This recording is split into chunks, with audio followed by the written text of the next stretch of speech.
सो hi guys, स्वागत है आप लोगों का मेरे यूट्यूब चैनल पे and thank you so much for clicking on this video of mine. If you are new to this channel so do not forget to like share and subscribe.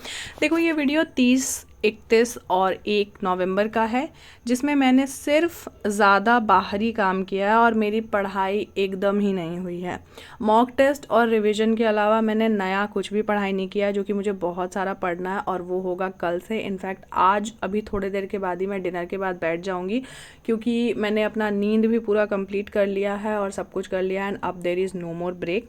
30 को क्या हुआ, मुझे यूनिवर्सिटी का इतना काम था, मैं सुबह सुबह उठी, फ्रेशन अप होने के बाद मॉक टेस्ट दिया और डायरेक्टली मैं निकल गई यूनिवर्सिटी के लिए। इतना डॉक्यूमेंट्स और इतना ज़्यादा भीड़ था, अभी आप लोग नेक्स्ट क्लिप में देखोगे कि मुझे सुबह के 9 बजे जब मैं यूनिवर्सिटी गई, सारा काम कंप्लीट करा के मैंने दोस्तों के साथ लंच किया और लंच जो मैंने किया वो अराउंड शाम में 3-4 बजे जैसा, और मैं घर आई थी शाम के 5:30-6 बजे। हालत ऐसी हो गई थी उतने देर खड़े रहने के बाद लाइन में लग करके कि मुझे आगे तो कुछ भी करने का मन नहीं था। फिर भी मैंने खुद को थोड़ा सा स्ट्रेंथ देख के सिर्फ वोकैब का रिवीजन किया, क्योंकि मैंने नोटिस किया कि मैं वोकैब्स भूल रही हूँ। और अभी जो CHSL का एग्ज़ाम होगा ज़्यादातर उसमें वोकैब पूछा जाता है, तो मुझे लग रहा है कि जो भी थोड़ा सा समय अब रह रहा है मैं जल्दी जल्दी उसे कर लूँ।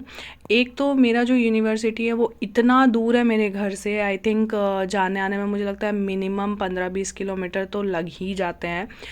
तो उस चक्कर में 30th मेरा पूरा दिन वेस्ट हो गया। उसके बाद 31st आया, जब मैं पढ़ाई करने सुबह बैठी तो मुझे रियलाइज़ हुआ कि आज है मेरी छोटी बहन का बर्थडे और घर में था पूजा, यानी कल को घर का काम, डेकोरेशन, बाहर का सेलिब्रेशन काम। बेसिकली क्या होता है ना, सारा लोड अचानक से आ जाने के बाद और करना मुझे ही है, तो पढ़ाई को भी देखकर सेलिब्रेशन, फिर बच्चों का खुशी होता है ना, and being the favourite sister सभी का, तो मेरे साथ ये होता है कि कोई मुझे वैसे छोड़ता ही नहीं है कि नहीं नहीं आपको तो चलना ही पड़ेगा, ऐसा वाला चीज़ हो जाता है।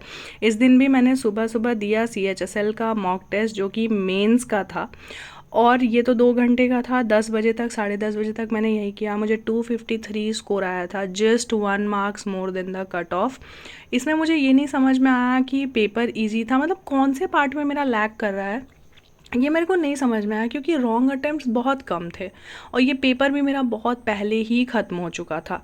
ये करने के बाद 10, 10:30 बजते मैंने घर का पूजा, मार्केट में केक का ऑर्डर देना, डेकोरेशन, सेलिब्रेट जो भी है वो सब में मैंने टाइम दिया, और फिर मैं अराउंड 1-2 बजे जैसा सो गई थी, क्योंकि यहाँ पे साइक्लोन की वजह से बारिश इतनी ज़्यादा हो रही है और ठंड अचानक से इतना बढ़ गया। मैं गई हुई थी पावर नैप लेने के लिए और मैंने लिटरली 3 घंटे का नैप लिया है।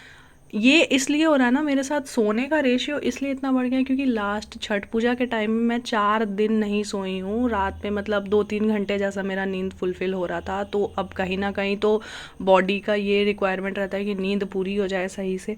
तो बस कल रात में भी शाम में 6 बजे हम सारे निकल गए बर्थडे सेलिब्रेट करने के लिए। हम सब ने इन्जॉय किया, बहुत मज़ा आया, फिर सबको हमने डिनर किया और अराउंड फिर 10 बजते हम घर आ गए थे और फिर मैं सो गई।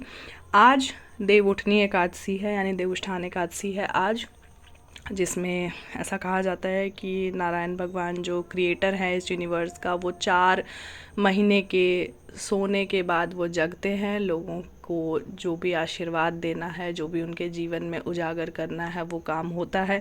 सो आज हमारा दिन था पूजा पाठ का, घर पे भी एकादशी का पूजा था। नींद खुली सुबह के 6:30 बजे, सारा काम कंप्लीट किया और मैं पढ़ने बैठ गई। आज भी मैंने सिर्फ एक मॉक टेस्ट दिया है। सो बेसिकली ये 3 दिन मेरा बिल्कुल भी प्रोडक्टिव उतना नहीं रहा, सिर्फ मॉक टेस्ट और रिवीजन वाला सीरीज़ मैंने चलाया है।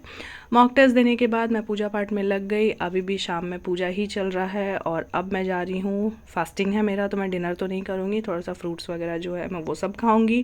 और उसके बाद आज मैं अभी से पढ़ने बैठ जाऊँगी, थोड़ा सा देख लूँ, मुझे टू डू लिस्ट बनाना है और सब कुछ करना है, वो सब करके या तो कल अर्ली मॉर्निंग से मैं लग जाऊँगी। अच्छा, ये वाला जो मेंस का ये वाला जो प्री का मैं मॉक दे रही थी आज, इसमें क्या हो रहा था ना, पहले ही मतलब एक अटेम्प्ट में ही पहला सेक्शन सबमिट हो जा रहा है अपने आप। आज मैंने लगातार 3 अटेम्प्ट दिए हैं एक ही मॉक के, सिर्फ रीजनिंग वाला पार्ट सॉल्व हो रहा है। जैसे ही मैं मैथ्स वाले में सबमिट कर रही हूँ या टाइमर ख़त्म हो रहा है तो वो लिख दे रहा है please move to the next section, और जैसे ही मैं नेक्स्ट सेक्शन में जा रही हूँ तो मुझे वो दिख ही नहीं रहा है कि कहाँ पे क्लिक करना है। इस चक्कर में मुझे 3 बार अटेम्प्ट देना पड़ा एक ही मॉक का। आज तो सुबह पूरा ही वेस्ट हो गया। ये RRB क्लर्क का मॉक था, तब जाकर थर्ड अटेम्प्ट में मुझे 59.25 आया और सिर्फ मैंने पूरे दिन वोकैब का रिवीजन किया है। देखो फ़िलहाल मैं जा रही हूँ टू डू लिस्ट बनाने के लिए, सारा काम कंप्लीट करने के लिए। अब आप लोगों से मुलाकात होगी एक प्रॉपर स्टडी व्लॉग में कल। तब तक के लिए अपना ध्यान रखें और चैनल पे नए हो तो सब्सक्राइब कर दो। अब मिलेंगे आप लोगों से कल के स्टडी व्लॉग में। Okay bye and all the best जिनका भी अभी CHSL का एग्ज़ाम आने वाला है। सो अच्छे से पढ़ाई करो and meet you guys soon. Bye.